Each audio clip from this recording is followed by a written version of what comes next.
সমুদ্র বইছে ঘরের মধ্যে। গোপাল তুই করেছিস কি? দাঁড়া, তোর একদিন কি আমার একদিন।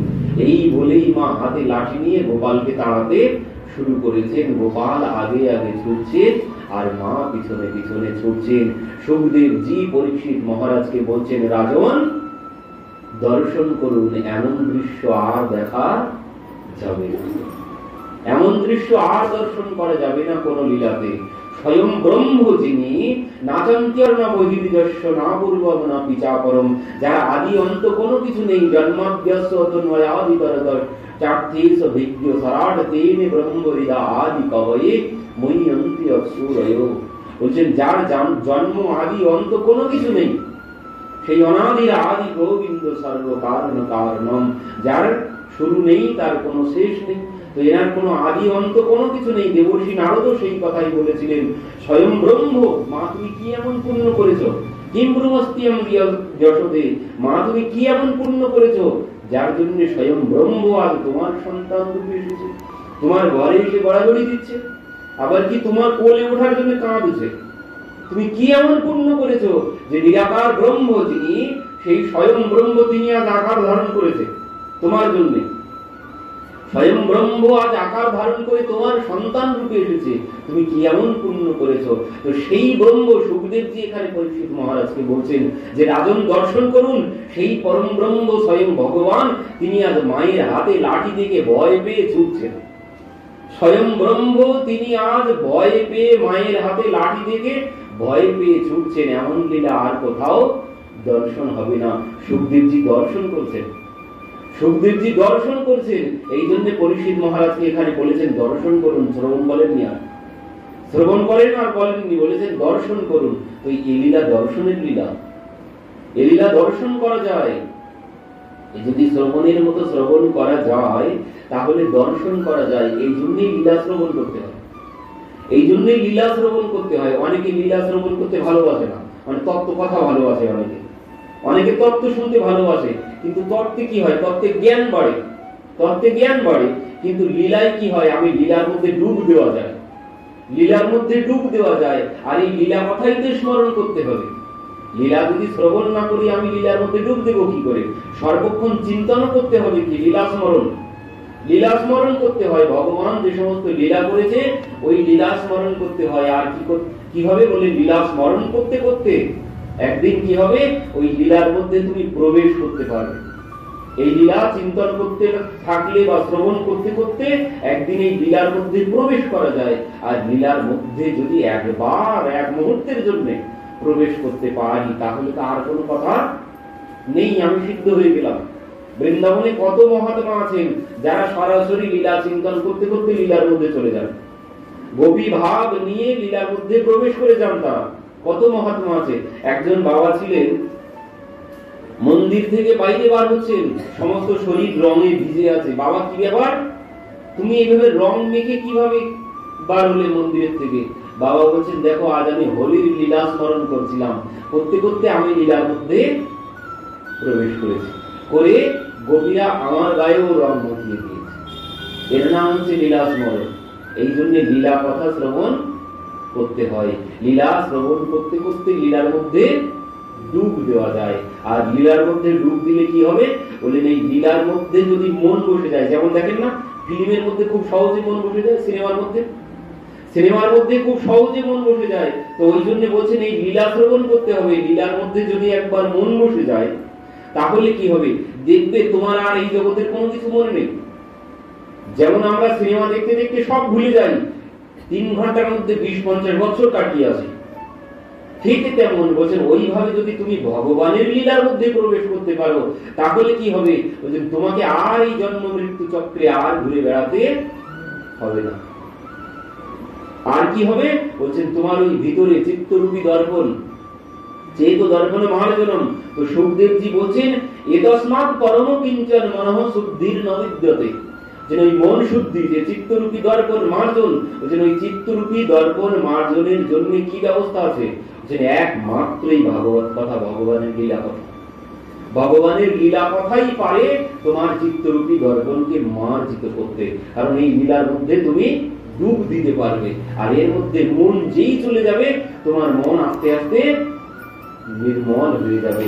আর কি বলছেন আবার পরের লাইনে কি বলছেন, এতস্মাৎ কর্ম কিঞ্চন মনঃ শুদ্ধির নবদ্যতে, মানে ভগবানের লীলা কথা ছাড়া মন শুদ্ধির অন্য কোন ব্যবস্থা নেই। পরবর্তীতে কি বলছেন, জন্মান্তরে ভবেৎ পুণ্যম তদা ভাগবতম লভে। এই ভাগবত ছাড়া মন শুদ্ধির কোন ব্যবস্থা নেই। কিন্তু পরবর্তীতে বলছেন ভাগবত আবার সবাই শুনতে পারবে না। জন্মান্তরে ভবেৎ পুণ্যম তদা ভাগবতম লভে। দুর্লভৈব কথা লোকে শ্রীমদ ভাগবতাদ ভব কোটি জন্ম সমুত্থেন পুণ্যে নৈব তুলভ্যতে। বলেন কোটি জন্মের পূর্ণ যখন এক জায়গায় সঞ্চিত হবে, তখন কেউ এই ভাগবত শ্রবণ করতে পারবে, তার আগে সম্ভব নয়। কোটি জন্মের পুণ্য সঞ্চিত না হলে এই ভাগবত শ্রবণ করা যায় না, এখানে এসে বসা যায় না। এমনি এমনি এখানে বসা যাবে না। আর কত মানুষ আছে, তো সবাই এখানে চাইলে এসে বসতে পারবেন না। সুখদেবজির কথা কি বলছেন, জন্মান্তরে ভবেৎ পুণ্য, অনেক জন্মের পুণ্য যখন এক জায়গায় সঞ্চিত হবে, তখনই কেউ এই ভাগবতে এসে বসতে পারবে, তার আগে এই ভাগবত কথা শ্রবণ করা যাবে। আর এই ভাগবত কথা না শ্রবণ করতে পারলে কোনোদিন মন শুদ্ধি হবে না। আর এই মন শুদ্ধি না হলে কোনো লাভ হবে না। যা কিছু কিন্তু সব মনের মধ্যে, যা কিছু সব মন, সবকিছু মন। নরোত্তম ঠাকুর মহাশয় মানসিক সেবা করছেন, মানসিক সেবা মনে মনে। নরোত্তম ঠাকুর মহাশয়ের সেবা ছিল দুগ্ধ, ভগবানকে দুগ্ধ সেবা করা, প্রিয়া প্রীতমকে দুগ্ধ পান করানো। তিনি মানসিক ভাবে দুগ্ধ গরম করছেন, কড়াইতে দুগ্ধ বসিয়েছেন, উনানে আগুন ধরিয়ে কড়াইয়ে দুগ্ধ বসিয়েছেন। এমন সময় লীলা স্মরণ করতে করতে করতে করতে হঠাৎ গিয়ে দুগ্ধ নামাতে গেছেন। আর যেই নামাতে গেছেন, ওই হাতে কোনো কিছু নেননি, সরাসরি গিয়ে হাত দিয়ে ধরেছেন, হাত দুটো পুড়ে গেছে। ফুটন্ত কড়াইতে গিয়ে ধরেছে আর সঙ্গে সঙ্গে হাত পুড়ে গেছে। কিন্তু সেখানে কোনো কিছু নেই, কিন্তু সবকিছু মানসিক হচ্ছে, সব চিন্তনে। তো এই সবকিছু মন দিতে পারলে অবিশ্বাস্য বিষয়ে সব সম্ভব হয়ে যাবে। তার জন্য মন চাই। রঘুনাথ দাসজির দুগ্ধ, ভগবানকে দুধ ভাত ভোগ লাগিয়েছেন, দুধ ভাত ভোগ লাগিয়ে সেই দুধ ভাত ভগবান দেখে গেছে, সেই দুধ ভাত রঘুনাথ দাসজি গ্রহণ করেছেন। করে পরের দিন রঘুনাথ দাসজির পেট খারাপ হয়েছে, পরের দিন পেট খারাপ হয়েছে। বল্লভাচার্যজি শিষ্য সম্বন্ধ সবাইকে নিয়ে এসেছেন, এই কথা শুনে দেখতে এসেছেন। এসে দেখছেন খুব খারাপ অবস্থা। বৈদ্য ডেকেছেন, বৈদ্য এসেছে, নাড়ি ধরে বলছেন বাবা দুধ ভাত খেয়েছে, এই জন্য বাবার শরীরের এই অবস্থা, পেটে গ্যাস হয়েছে। এবার সবাই কেউ বিশ্বাস করছে না বৈদ্যের কথা। বাবা থাকে জঙ্গলের মধ্যে, বাবা দুধ ভাত এখানে পাবে কোথা থেকে, কেউ বিশ্বাস করছে না। যখন একটু শরীর সুস্থ হয়েছে, তখন বলছেন বাবা তুমি কি দুধ ভাত খেয়েছিলে নাকি? বৈদ্য বলছে আমাদের তো বিশ্বাস হচ্ছে না। তখন বলছে হ্যাঁ আমি দুধ ভাতই খেয়েছিলাম। কিভাবে? আমি ভোগ লাগিয়েছিলাম স্মরণে, মনে মনে, ভগবানকে মনে মনে দুধ ভাত ভোগ লাগিয়েছেন। আর সেই দুধ ভাত বলছেন ভগবান যে প্রসাদ রেখে গিয়েছিল, সেই প্রসাদ পরবর্তীতে অবশিষ্ট প্রসাদ আমি গ্রহণ করেছি, করে আমার পেট খারাপ। এই হচ্ছে মন। এই মন যেমন তেমন বিষয় নয়। এই মনই তোমাকে পারে একদম উপরে তুলে দিতে, আর এই মনই তোমাকে পারে একদম ভাগাড়ে নিয়ে ফেলে দিতে। সব কিছু মন। এই জন্য বলছেন আগে মনকে শুদ্ধ করতে হবে। আর এই মন শুদ্ধ হবে কিসে? এই ভগবানের লীলা কথাতে মন শুদ্ধ হবে। মন শুদ্ধ না হলে কোনো লাভ হবে না। ওই আমরা যে গঙ্গায় স্নান করি, গঙ্গায় ডুব দিলে পাপ চলে যায়। কখন পাপ যায়? কখন পাপ যায়? একদিন পার্বতী দেবী বলছেন গঙ্গায় স্নানের যোগে, মহাদেবের সাথে কথা হচ্ছে, বলছেন আজ যারা স্নান করছে সবার তাহলে পাপ চলে গেল। মহাদেব বলছেন না না দেবী, অত সহজ বিষয় নয়, পাপ থেকে মুক্ত হওয়া অত সহজ বিষয় নয়। কেন? গঙ্গায় ডুব দিলেই তো পাপ চলে যায়। যে না, ডুব দিলেই পাপ চলে যায় না, তার প্রমাণ দেখবে। তো দুইজন এসেছে, পথের ধারে পড়ে আছে। এবার পড়ে পড়ি বসে বসে পার্বতী দেবী কাঁদছেন, একজন বৃদ্ধার রূপ ধারণ করেছেন, আর মহাদেব একজন বৃদ্ধ, দুইজন পড়ে আছে পথের ধারে। এবার সবাইকে বলছে যে আমার পতিকে একটুখানি তোমরা ধরো, একটুখানি তোমরা ধরো। তো কেউ ধরতে আসছে না। এবার যখন দুই একজন আসছে, বলছে দেখো যদি তুমি পাপী হও তাহলে আমার পতিকে স্পর্শ করো না, যদি তুমি পাপী হও তাহলে আমার পতিকে স্পর্শ করো না, তুমি ভস্ম হয়ে যাবে। এই কথা শুনে ও বুড়োকে তোলাবাদ দিয়ে বলছে থাকো তোমরা করে চললাম। সবাই চলে যাচ্ছে, সবাই চলে যাচ্ছে।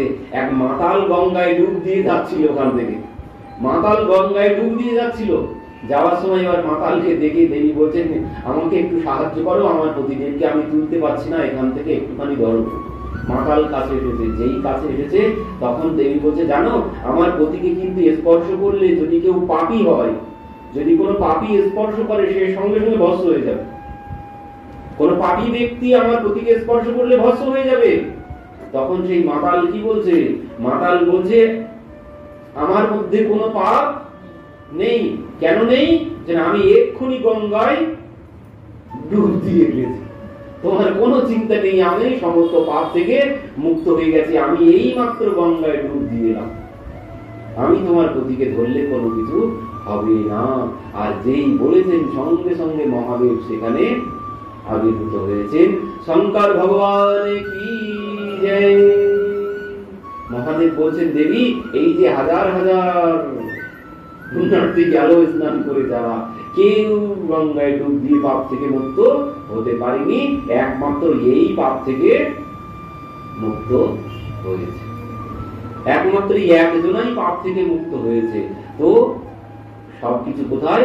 সবকিছু কিন্তু মন, আগে চাই মন শুদ্ধি, মন শুদ্ধি ছাড়া কোনোদিন কোনো কিছু হবে না। তো এই জন্য বলছেন এই ভাগবত ছাড়া মন শুদ্ধির কোনো ব্যবস্থা নেই। তো সেই মন শুদ্ধি হবে কোথায়? এই ভগবানের লীলা কথাতে।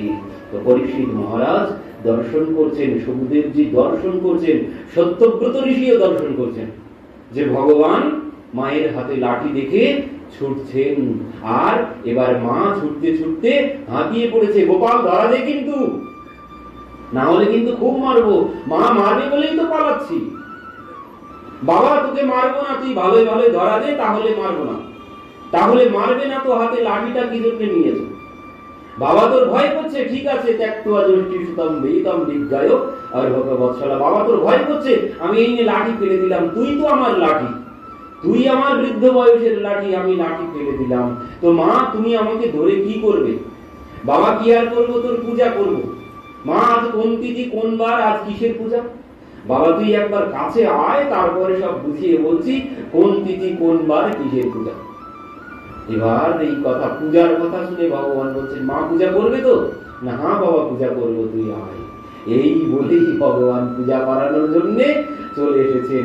আর যেই এসেছেন সঙ্গে সঙ্গে মা কি করেছেন, খপ করে এক হাত দিয়ে হাত ধরেছেন আর এক হাতে সেই লাঠি পুনরায় তুলে নিয়েছেন। মা তুমি যে বললে পূজা করবে, তাহলে লাঠি কেন নিচ্ছ? বাবা ও এক এক দেবতার এক এক রকমের পূজার বিধান, এক এক দেবতার এক এক ভাবে পূজা হয়, তো তোর পূজা আজ এই লাঠি দিয়েই হবে, চল আজ।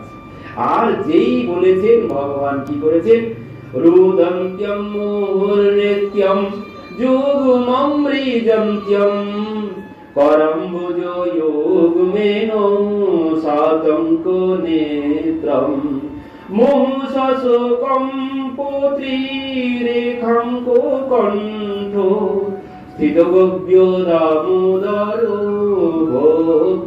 ভক্তিবত্যম। মানে ফুপিয়ে ফুপিয়ে কাঁপতে শুরু করেছেন ভগবান। যখন এই কথা মায়ের কথা বলেছেন তখন ভগবান ফুপিয়ে ফুপিয়ে কাঁপছেন। আর কি করছেন, ওই দুই হাত দিয়ে চোখ বলতে শুরু করেছেন। এমন সময় মা নিয়ে যেতে যেতে গোপালের মুখের দিকে হঠাৎ যেই নজর গিয়েছে, দেখছেন গোপাল এমন ভাবে কাঁদছে, কণ্ঠের রেখাগুলো সব, মানে শিরাগুলো সব দেখা যাচ্ছে, কণ্ঠের শিরাগুলো সব দেখা যাচ্ছে। আর কি হয়েছে, ওই চোখে যে মোটা মোটা করে কাজল পরানো ছিল, ওই কাজল চোখ ডলতে ডলতে সারা মুখে, এমনিতেই তো কালো, তারপরে ওই কাজল সমস্ত মুখে মেখে পুরো জগন্নাথ ভগবান হয়ে গেছে। আর এই দেখে মায়ের মনে দয়া হয়েছে। মা ভাবছেন এখনো কোনো শাস্তি দিইনি, ভয় পেয়ে এমন অবস্থা হয়েছে, আর একে আমি কি শাস্তি দেব? কিন্তু একে কিছু না কিছু দণ্ড না দিলেও হবে না, কারণ গোপীরা বলেছিল, আমি বিশ্বাস করিনি। সেদিন যদি আমি শাসন করতাম তাহলে আজ নিজের ঘরে এই অবস্থা দেখতে হতো না। তো এই জন্য এ বড় উদ্দণ্ড হয়ে গেছে, একে কিছু না কিছু দণ্ড দিতেই হবে। তো কি দণ্ড দিই, কি দণ্ড দিই, মা খুঁজেই পাচ্ছেন না। কারণ ছেলের অবস্থা দেখে মা আর কি করবেন কোনো কিছু ভেবে পাচ্ছেন না, কি দণ্ড দিই। এমন সময় পাশে ছিল উদুফলটি, ওই উদুফলের পাশে নিয়ে গেছেন, নিয়ে গিয়ে বলছেন, ঠিক আছে, এই উদুফলের সাথেই তোকে আজ আমি বেঁধে রাখবো, সারাদিন তুই এখানেই বাঁধা থাকবি। এই বলে মা গোপালকে প্রথমে কি করেছেন, এই হাত ধরে ঘরে যত দড়ি ছিল সব গোপালকে টানতে টানতে দড়িগুলো সব এক জায়গায় করে নিয়েছে, নিয়ে এবার ওই বাঁধতে শুরু করেছে। এমন সময় আশপাশ থেকে সব গোপীরা ছুটে এসেছেন, এসে বলছে, মা কি হয়েছে, কি হয়েছে? ওরে তোরা বলতিস এতদিন, আমি কোনোদিন বিশ্বাস করিনি তোদের কথা, আজ আমার বিশ্বাস হয়েছে। আমার ঘরে আজ যে অবস্থা করেছে তাতে আমি বুঝতে পারছি যে তোদের ঘরে গিয়ে আমার লালা কি করে। তো একে আমি শাস্তি দেবই। তো কি শাস্তি বলছেন, একে আজ আমি বেঁধে রাখবো, এটাই হচ্ছে এর শাস্তি। কিন্তু বাঁধতে তো পারছি না, যা তো তোদের বাড়ি থেকে দড়িগুলো সব নিয়ে আয়। এবার সমস্ত গোপীরা ছুটে ছুটে বাড়ির থেকে, তাদের বাড়ির থেকে দড়িগুলো সব এনে দিচ্ছেন। আর মা কি করছেন, সেই দড়ি সব দিয়ে দিয়ে বাঁধতে শুরু করেছেন। কিন্তু কি হলো, তদবিদুয়াঙ্গুলাম নুনাম ইয়াদয়ালা দত্যবন্ধনম, যতই তিনি বাঁধার চেষ্টা করছেন কিছুতেই তিনি বাঁধতে পারছেন না, দোয়াঙ্গুল করে কম্প হয়ে যাচ্ছে। তো এই দোয়াঙ্গুল কি? এই দোয়াঙ্গুল হচ্ছে জীবাত্মা আর পরমাত্মার মধ্যে ওই দোয়াঙ্গুলেরই দূরত্ব। জীবাত্মা আর পরমাত্মার মধ্যে, আমার আর ভগবানের মধ্যে এই দোয়াঙ্গুলেরই দূরত্ব। এই দোয়াঙ্গুল কি বলছেন, এই দুই আঙ্গুল হচ্ছে রজগুণ আর তমগুণ। এই দুই আঙ্গুল, এই রজগুণ আর তমগুণ যদি তুমি বাদ দিতে পারো তাহলে থাকবে কি, সত্যগুণ। আর এই সত্যগুণেই ভগবানকে পাওয়া যায়। পরবর্তীতে কি বলছে, এই দুই আঙ্গুল হচ্ছে নাম আর রূপ। এই দুই আঙ্গুল হচ্ছে নাম আর রূপ। আমরা জগতের নামে মোহিত হই, জগতের রূপে মোহিত হই। জগতের নামে জগতের রূপে মোহিত হই বললেন না, ওটাই উল্টো করে দিতে হবে। ভগবানের নামে ভগবানের রূপে মোহিত হও, তাহলে তুমি ভগবানকে পেতে পারবে, ভগবান তোমার কাছে এসে বাধা পড়ে যাবে। যদি তুমি ভগবানের নামে আর ভগবানের রূপে মোহিত হতে পারো। পরবর্তীতে বলছেন, মা কি করছে, ছোট বড় দড়ি জোড়া দিচ্ছে। তো ভগবান বলছেন যে ছোট বড় কোনো কিছু আমার কাছে নেই, যেই ভজে সেই বড় অভক্ত হিংসার, কৃষ্ণ ভজনে নাই জাতি কুলাদির বিচার। এখানে কোনো ছোট বড় কোনো কিছু নেই। অহবদস্য পচতদ্গরিয়াম যজ্জিহ্বাগ্রে বর্ততে নাম গ্রহণোদ্যোগ্যম। বলছেন চণ্ডালও সেও মহান হয়ে যেতে পারে যদি ভগবানের নাম আশ্রয় করেন। হরে কৃষ্ণ কৃষ্ণ কৃষ্ণ হরে হরে, হরে রাম রাম রাম হরে। এ নাম যদি কেউ আশ্রয় করেন, বলছেন সে যদি চণ্ডাল হয়, সে যদি কুকুরের মাংস ভক্ষণ করে। মহাপ্রভু সুবুদ্ধি রায়কে বলেছিল, সুবুদ্ধি রায়কে কি করেছিল, ওই গোমাংস খাইয়েছিল। সেই সুবুদ্ধি রায়কে ব্রাহ্মণরা কি বলেছিল, যে তুমি ওই ফুটন্ত ঘৃত পান করে মৃত্যুবরণ করো, তুমি যে পাপ করেছো সমাজে আর তোমাকে নেওয়া হবে না। তো সেই সুবুদ্ধি রায় গিয়েছিলেন বৃন্দাবন, মথুরাতে ছিলেন। মহাপ্রভু যখন গিয়েছিলেন, মহাপ্রভুর কাছে গিয়েছিলেন, মহাপ্রভু মানে কাশীধামে মহাপ্রভু যখন ছিলেন, তো সেখানে মহাপ্রভু বলল, তুমি আমার সাথে একবার বলো, হরে কৃষ্ণ কৃষ্ণ কৃষ্ণ হরে হরে, হরে রাম রাম রাম হরে হরে। তোমার সমস্ত পাপ চলে গেল। হোসেন শাহ তাকে ধর্মভ্রষ্ট করেছিল। মহাপ্রভু বললেন, তোমার কোনো চিন্তা নেই, চলে যাও মথুরাতে, গিয়ে ওখানে থাকো। তো সেই সুবুদ্ধি রায় মথুরাতে গিয়ে থাকতেন। তো এখানে জাত পাতের কোনো ব্যাপার নেই। কালে খাঁ মুসলিম ছিলেন, কালে খাঁ জাতিতে মুসলিম ছিলেন, রস খাঁ জাতিতে মুসলিম ছিলেন, তাজ খাঁ জাতিতে মুসলিম ছিলেন, তারাও সবাই ভগবানকে পেয়েছেন। মদন মোহনের মন্দিরে কালে খাঁকে উঠতেই দেওয়া হতো না মুসলিম বলে, অথচ কাজ করতো মদন মোহনের মন্দিরের চারিপাশে, পরিষ্কার করতো প্রত্যেক দিন, কিন্তু মন্দিরে তাকে যেতে দেওয়া হতো না, জাতিতে মুসলিম ছিল তাই। একদিন কি হয়েছে, ওর বাড়ির লোকজন মানে আশপাশের লোকজন বলে তুই আমাদের জাতের হয়ে কাফেরের মন্দিরে কাজ করিস, এই জন্য আল্লাহ তোকে সন্তান দেয়নি। তো সেটাও মদন মোহনের কাছে এসে কালে খাঁ বলেছে, প্রভু সবাই এই কথা বলছে। কিছুদিন পর সন্তানও হয়েছে, সেই সন্তান 10-12 বছর বয়সও হয়েছে।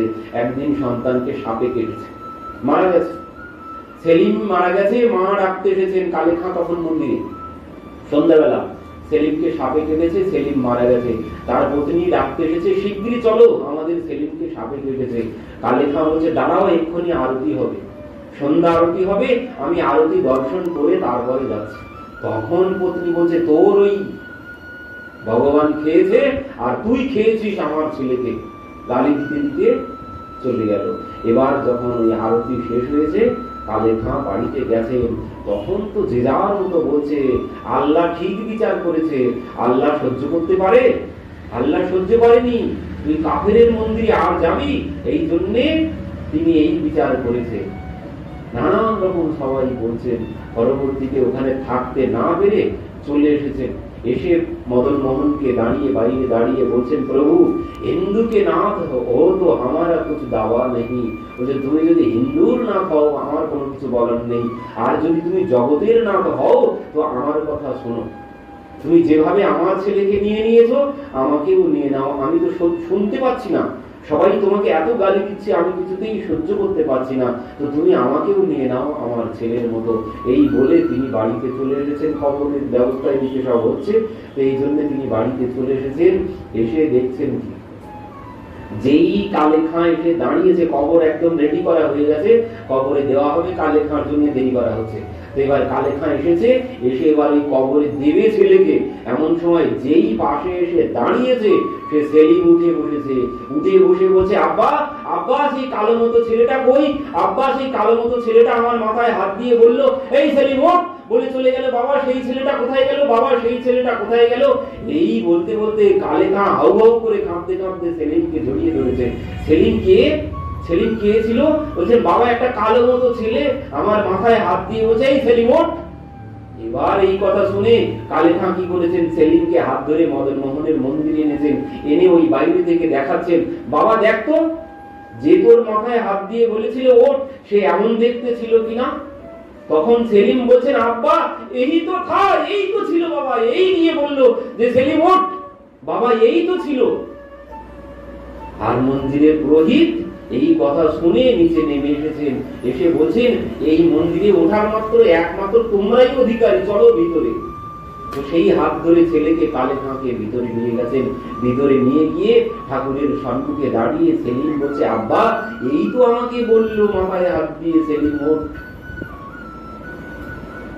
ঝরঝর করে কাঁদছেন সবাই, পূজারী কাঁদছেন, কালে খাঁ কাঁদছেন এই কথা শ্রবণ করে।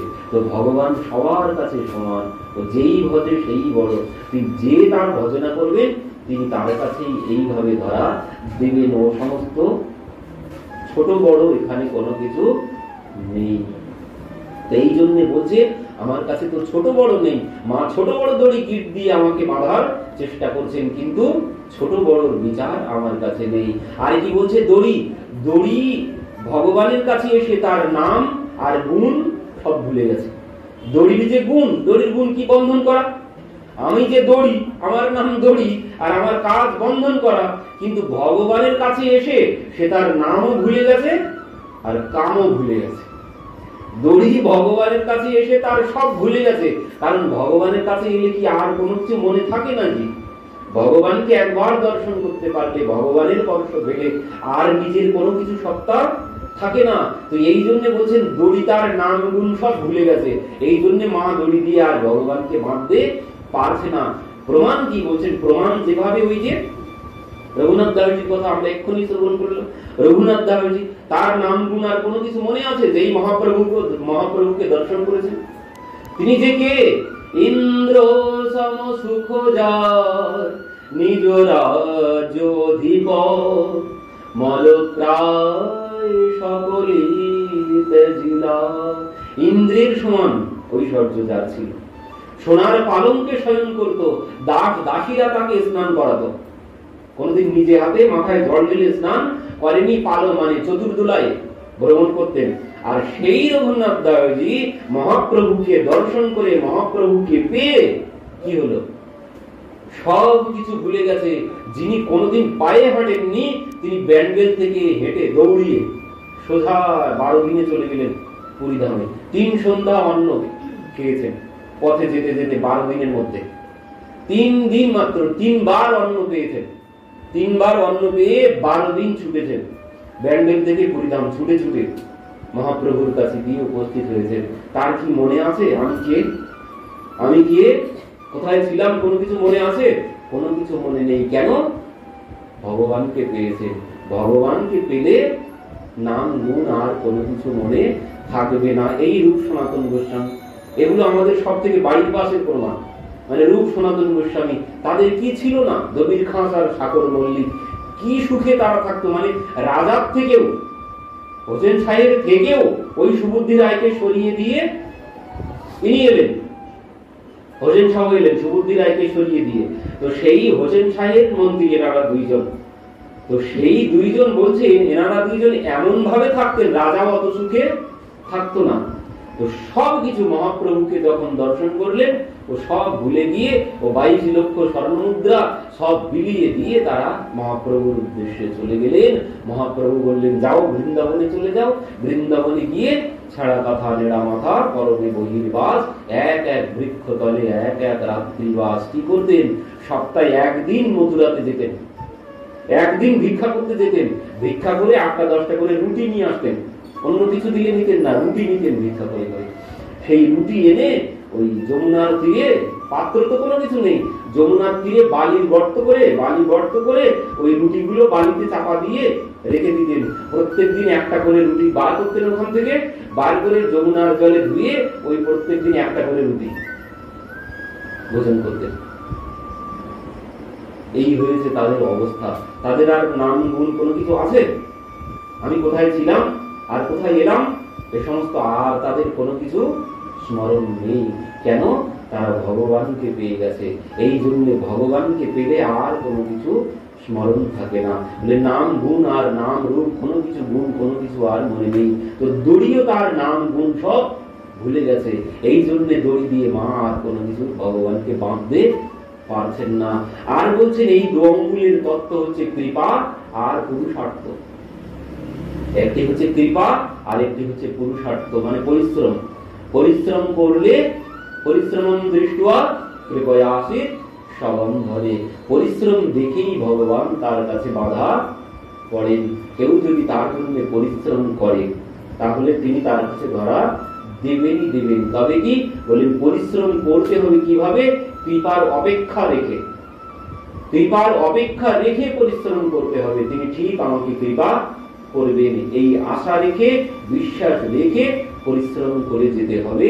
তাহলে ঠিক কৃপা লাভ হবেই হবে। ভগবান তাকে কৃপা করবেনই করবেন। যেভাবে পরিশ্রম করেছিলেন শবরী মাতা। শবরী মাতা বিবাহের দিন গৃহ ত্যাগ করে চলে গেছেন। বিবাহের দিন গৃহ ত্যাগ করে চলে গেছেন, 13-14 বছর বয়স, গিয়ে জঙ্গলের মধ্যে থাকেন। এখন এবার কি করেন? পরবর্তীতে ওই মাতঙ্গ ঋষির আশ্রমের পাশে গিয়ে থাকেন।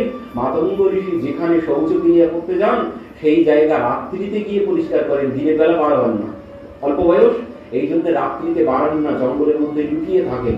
আর রাত্রিতে বাইরে বার হয়ে মাতঙ্গ ঋষি যেখানে শৌচক্রিয়া করেন সেই জায়গা পরিষ্কার করেন, জলের ব্যবস্থা করেন নরোত্তম ঠাকুর মহাশয়ের মতো। এবার কি হয়েছে? একদিন মাতঙ্গ ঋষি ভাবছেন কে এই সেবা করে আমার, প্রত্যহ এই সেবা কে করছে? তখন মাতঙ্গ ঋষি একদিন রাত্রিতে ওই জঙ্গলের মধ্যে এসে বসে আছেন, আজ দেখবো কে করছে এই সেবা। তো রাত্রিতে দেখছেন 2-2:30টার সময় এই শবরী মাতা গলায় ঝাঁটা ঝুলিয়ে তিনি আস্তে আস্তে যাচ্ছেন। পরবর্তীতে সবকিছু পরিষ্কার করে এবার তিনি চলে যাচ্ছেন। তখন মাতঙ্গ ঋষি বলছেন কে, আর যেই বলেছেন লাভ দিয়ে উঠেছেন। কে না কে তার ঠিক নেই। তো এই জন্য এবার বাইরে যখন এসেছে যে গুরুদেব আপনি, গুরুদেব বলছেন মা তুমি এই কাজ করছো, তোমার এই সেবা দেখে আমি তো তোমার কাছে বিক্রি হয়ে গেলাম। আমার যেন মনে হচ্ছে আমার যা কিছু আছে সর্বস্ব তোমাকে দিয়ে দিই। আমার যা আছে যেন সর্বস্ব তোমাকে দিয়ে দিত। যাও মা, তুমি স্নান করে এসো। আজ আমি আমার যা আছে, তুমি যেভাবে আমাকে জয় করে নিয়েছো, আমি তোমার কাছে ঋণী হয়ে গেছি। তো আমার আজ সর্বস্ব আমি সব তোমাকে দিয়ে দেব, এতদিন যা সঞ্চয় করেছি। তো স্নান করে এলেন সবরী মাকে। মাতঙ্গ ঋষি এতদিনের যত কিছু এক জায়গায় করেছিলেন ভজন সাধন করে, সব কিছু সেই ভজনের ফল সবরী মাকে দান করে দিলেন। দিয়ে গুরুদেব চলে যাচ্ছেন। সবরী মা বলছেন, গুরুদেব আপনি চলে যাচ্ছেন, আমি কি করব? যে মা তোমার কিছু না, তুমি এখানে বসে বসে এই নাম, আমি যে নাম তোমাকে দিলাম এই নাম জপ করো, ভগবানই তোমার কাছে চলে আসবে। কি হলো? এই যে বিশ্বাস গুরুদেব বলেছে। তো প্রথমে পরিশ্রম, পরিশ্রমের ফলে গুরুর কৃপা লাভ হয়ে গেল। এই হচ্ছে পরিশ্রম, পরিশ্রমের ফল গুরুর কৃপা পেয়ে গেছেন।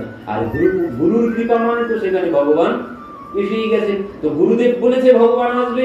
এবার যেই গুরুদেব চলে গেছে তখন আর এক প্রশ্ন মাথায় লেগেছে। জিজ্ঞাসা করা হলো না ভগবান কবে আসবে? আসবে তো বলে গেছে গুরুদেব, কিন্তু কবে আসবে তা তো জিজ্ঞাসা করা হয়নি। যদি আজই আসে, এখনই আসে, আমার তো কোনো ব্যবস্থা নেই। তো সঙ্গে সঙ্গে এবার ব্যবস্থা করতে শুরু করলেন। কি করলেন? বনে গিয়ে ফুল নিয়ে এলেন, এনে সমস্ত পথ ফুল বিছিয়ে দিলেন, পুষ্প সব বিছিয়ে দিলেন। দিয়ে এবার ভাবছেন ভোজন তো করাতে হবে। সঙ্গে সঙ্গে বনে গিয়ে ফল মিষ্টি মিষ্টি দেখে নিজে খেয়ে মিষ্টি মিষ্টি ফলগুলো প্রভুর জন্য রেখে দিয়েছেন, আমার রাম এলে ভোজন করাবো। তো এইভাবে একদিন, 2 দিন, 3 দিন, 4 দিন না কতদিন অপেক্ষা করেছে? 10,000 বৎসর পর একদিন রামা রামা রটতে রটতে बीती रे उमरिया, कब आओगे रघुनंदन राम, बेलनी की डगरिया, रामा रामा रटते रटते। বলছেন প্রভু তোমার নাম জপ করতে করতে তো আমার জীবন চলে যাওয়ার মতো হলো, তুমি আর কবে আসবে? এই বলতে বলতে সম্মুখে দেখছেন তাকিয়ে কারা যেন 2 জন ওদিকেই রাখছে। এবার সবরী মা ভেবেছেন তাহলে এ আমার প্রভু ছাড়া আর কেউ নন। কারণ সবরী মা যে পথে ফুল বিছিয়ে রেখেছেন ও পথে কেউ আসেন না, কেউ ওই পথে আসেন না। এর মধ্যে আরো অনেক ঘটনা আছে। তো এই জন্য কেউ ওই পথে আসে না। তো দেখলেন 2 জন এদিকে আসছেন। সবরী মা ভেবেছেন তাহলে ইনি আমার প্রভু ছাড়া আর কেউ না। উঠেই পড়েছেন হারাম হারাম আমার রাম, আমার রাম বলতে বলতে তিনি ছুটেছেন। এই কি দেখছেন? সরসী জলোচন বাহু বিশালা, জটা মুকুট শিরি উর্বর মালা, শ্যাম গৌর সুন্দর দো ভাই, সবরি পড়ি চরণ লিপিটাই। কি বলছেন? সরসিজ লোচন বাহু বিশাল, মানে আজানুলম্বিত বাহু প্রভুর। আর কি জটা মুকুট, মাথায় জটার মুকুট, জটা মুকুট শির উর বনমালা, গলায় বনমালা ঝুলছে। শ্যাম গৌর সুন্দর দৌ ভাই, একজন শ্যাম বরণের আর একজন গৌর বরণের। সবরি পরি চরণ লিপিটাই, সবরি রাম বলে চরণে গিয়ে পড়েই জ্ঞান লিপে। প্রভু দেখলেন আর তো ওঠে না, তখন নিজে হাতে হাত ধরে সবরী মাকে তুলেছেন। সবরী মায়ের আর কোনো জ্ঞান নেই। আজ প্রভু নিজে হাত ধরে মাকে কুটিয়ায় ফিরিয়ে নিয়ে এলেন।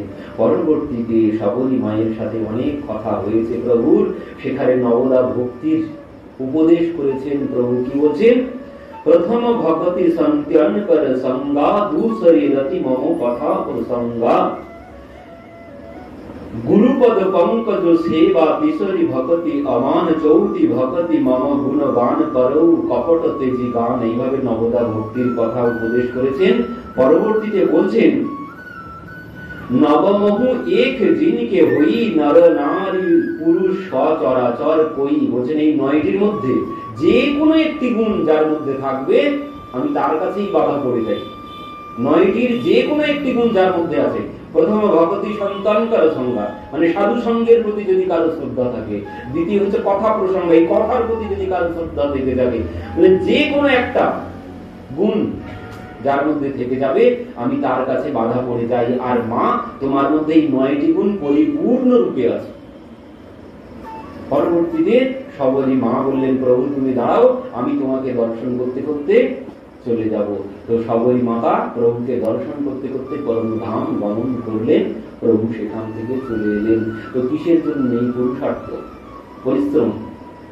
পরিশ্রম না করলে কোনোদিন কৃপা পাওয়া সম্ভব নয়। পরিশ্রম করতে হবে কিভাবে? বললেন, ওই কৃপার অপেক্ষা রেখে তিনি আমাকে কৃপা করবেন এই বিশ্বাস রাখতে হবে। 10,000 বছর বিশ্বাস করেছেন, একদিনও বিশ্বাস ভঙ্গ হয়নি। তিনি কি ভাবতেন? আজ আসেনি তো কাল আসবে, আজ আসেনি তো কাল আসবে। আর এই ভাবতে ভাবতে 10,000 বছর পেরিয়েছেন, প্রভু এসেছেন। এই জন্য বললেন, কৃপার অপেক্ষা রেখে পরিশ্রম করো। আর তো আমাদের সময় নেই। দ্বিতীয়তে বলছেন, এই আমি আর আমার, সব থেকে বড় দূরত্ব এখানে। এই আমি আমার বাদ দিয়ে প্রভু সব তুমি আর সব তোমার যেদিন হয়ে যাবে, তখনই তিনি আমার কাছে বাধা পড়বেন। কি বলছেন? অহম एको नामे कश्चित् नाहम अन्यस्य कस्यचित् নাতম পশ্যমি যস্যহম তম না পশ্যমি যো মম। বলছেন, আমি দেখলাম না যে এই জগতে কেউ আমার বলার মতো কেউ আছে, এমন কেউ নেই। এ জগতে আমার বলে কেউ নেই। আমরা যে বলি তুমি ছাড়া আমার আর কেউ নেই, তুমি আমার প্রাণের থেকেও প্রিয়, আমরা বলি। আর এই কথা যদি প্রাণটা শোনে, সে যদি ছেড়ে চলে যায়, এই যদি তোমার প্রাণের থেকে প্রিয় হয়, তাহলে তুমি একেই নিয়ে থাকো, আমি চললাম। যদি বলে তখন কি হবে? তো বললেন, কেউ নেই প্রাণের থেকে প্রিয়, একমাত্র গোবিন্দ मेरो है, गोपाल मेरो है, मेरे बाके बिहारी नंदलाल मेरो है, गोविंद मेरो है, गोपाल मेरो है। বললেন, একমাত্র ভগবানই আমার, दूसरो ना कोई, मेरे तो गिरिधारी नगर दूसरो ना कोई। দ্বিতীয় আমার আর কেউ নেই। আমার যদি কেউ থেকে থাকে, একমাত্র তিনিই আমার। এই জগতে যাদেরকে আমার আমার করছি, এরা কেউ আমার না। এই সব খেলার সাথী, চলতে চলতে সব ধর্মশালায় দেখা হওয়ার, সব ওই দূরপাল্লার যাত্রী। যার যখন স্টেশন আসবে, সে তখন একাই চলে যাবে, কেউ তোমার সাথে যাবে না। এটাই হচ্ছে সত্য। তো এই জন্য বললেন, এই সত্য উপলব্ধি করে ওই আমি আমার বাদ দিয়ে ঘুরিয়ে দিয়ে বলো যে প্রভু সব তুমি আর সব তোমার, তাহলেই তিনি তোমার কাছে এসে ধরা দেবেন। আর যদি বলতে থাকি সব আমি আর সব আমার, তাহলে কিছুতেই তিনি আমার কাছে ধরা দেবেন না। তো এই হচ্ছে 2 অঙ্গুল। তো এই 2 অঙ্গুলের তত্ত্ব এখনো প্রচুর আছে, বলে শেষ হবে না। এই 2 অঙ্গুলের তত্ত্ব হচ্ছে ওই কি বলছেন, জ্ঞান আর বৈরাগ্য। জ্ঞান আর বৈরাগ্য না হলেও ভগবানকে বাঁধা কিছুতেই সম্ভব নয়। ওই ভগবান প্রথমেই বলেছেন, বৈরাগ্য আর জ্ঞান। জ্ঞান না হলে বৈরাগ্য আসবে না। তো এই জন্য আগে চাই জ্ঞান, তারপরে আসবে বৈরাগ্য। জ্ঞান বৈরাগ্য ছাড়া ভগবানকে বাঁধা কিছুতেই সম্ভব নয়। তো এই জ্ঞান, যে জ্ঞান গোকর্ণ পিতাকে দান করেছিলেন, বাবা তো বলেছিলেন একদিন, কিন্তু সময় হয়নি। গোকর্ণ পিতাকে জ্ঞান দিলেন। আত্মদেব ব্রাহ্মণ মৃত্যুবরণ করতে গেছেন। প্রথমে কেন? ছেলে নেই তাই মৃত্যুবরণ করতে গেছেন। প্রথমে মরতে গেছেন, ছেলে নেই কেন? দ্বিতীয়বার পুনরায় মরতে গেছেন, যখন ছেলে হয়েছে। বলেন, ছেলে হলো কেন? ছেলে হলো কেন? কিন্তু পরবর্তীতে কি হলো? গোকর্ণ পিতাকে এবার জ্ঞান দিচ্ছেন, বাবা তুমি যে কষ্ট পাচ্ছ, কেন কষ্ট পাচ্ছ? তোমার ছেলে চোর হয়েছে তাই তুমি কষ্ট পাচ্ছ, কিন্তু জগতে কি আর কোনো চোর নেই? আর কোনো ডাকাত নেই? আমার ভাই একা চোর, আমার ভাই একা ডাকাত, আরো আছে, কিন্তু তাদের জন্য কষ্ট হচ্ছে? তাদের জন্য কষ্ট হচ্ছে? কোন কষ্ট হচ্ছে না। কষ্ট হচ্ছে কেন? আমার ছেলে চোর হয়েছে তাই, ধুন্ধুকারী চোর হয়েছে তাই কষ্ট হচ্ছে, কারণ ধুন্ধুকারী আমার ছেলে। এই জন্য কষ্ট হচ্ছে। তো সেখানে গোকর্ণ পিতাকে বোঝালেন যে পিতা, আমার বলে কোনো কিছু নেই, এই আমার শব্দ বাদ দাও, আমার শব্দ ত্যাগ করে দাও, দেখবে আর কোনো কষ্ট নেই। আমার শব্দ আছে বলেই তুমি কষ্ট পাচ্ছ। তুমি ভাবছো যে আমার ছেলে চোর হয়েছে, জগতে কত চোর আছে তাদের জন্য কষ্ট পাচ্ছ না কেন? ওখানে আমার শব্দটা নেই, এখানে আমার শব্দ আছে তাই কষ্ট পাচ্ছ। তো পিতা এই আমার শব্দটাকে বার করে দাও, দেখবে আর কোনো কষ্ট নেই, আর আত্মহত্যা করতেও আর ইচ্ছা হবে না। আর যে শরীরটাকে আমার আমার করছো, এই শরীরটা কি? দেহে অস্থি মাংস রুধিরে বিমতিম তেজোক্তিয়াম। বলছেন এখানে কি আছে? অস্থি মাংস রুধির ছাড়া আর কোনো কিছু নেই। তো এই শরীরটার উপরেই যত আসক্তি আমাদের, এই শরীরটা মাটির দেহ, মাটি হবে, এর প্রতি আসক্তি করে কোনো লাভ নেই। তো এই জ্ঞান যখন পুত্র দিল পিতাকে, তিনি সবকিছু ছেড়ে চলে গেলেন ভগবানের আরাধনা করতে। পরবর্তীতে তিনি ভগবানকে লাভ করলেন, পরম ধাম গমন করলেন। তো এই জ্ঞান আর বৈরাগ্য না হলে ভগবানকে কিছুতেই বাধা সম্ভব নয়। ভগবান পরিশ্রম দেখেই ভক্তের কাছে ধরা দেন, ভক্তের ভক্তিতে, ভক্তিবদ্ধ এই ভক্তিতে তিনি ভক্তের কাছে ধরা দেন। আর মা ভগবানকে বাঁধলেন, কেন? মায়ের পরিশ্রম দেখে তিনি ধরা দিলেন। পরবর্তীতে কি হলো? নলকুবার মণিগ্রীবকে তিনি নিজে বাধা পড়েছেন। ভগবান বলছেন এই দামোদর মাসে কেউ যদি আমার জন্য পরিশ্রম করে, আমি তার কাছে বাধা পড়বো, পড়ে আমি তার সমস্ত বন্ধন খুলে দেব। তো এই জন্য তার প্রমাণ কি হলো? নলকুবার মণিগ্রীবকে তিনি বন্ধন থেকে মুক্ত করে দিলেন। তো পরবর্তীতে সেই বৃক্ষ পড়ে যাওয়ার শব্দ পেয়ে পিতা ছুটে এলেন, পিতা এসে কোলে করে তুলে নিয়ে গেলেন। পরবর্তীতে এখান থেকে বৃন্দাবনে চলে গেলেন ভগবান। তো আগামী যে সব থেকে বড়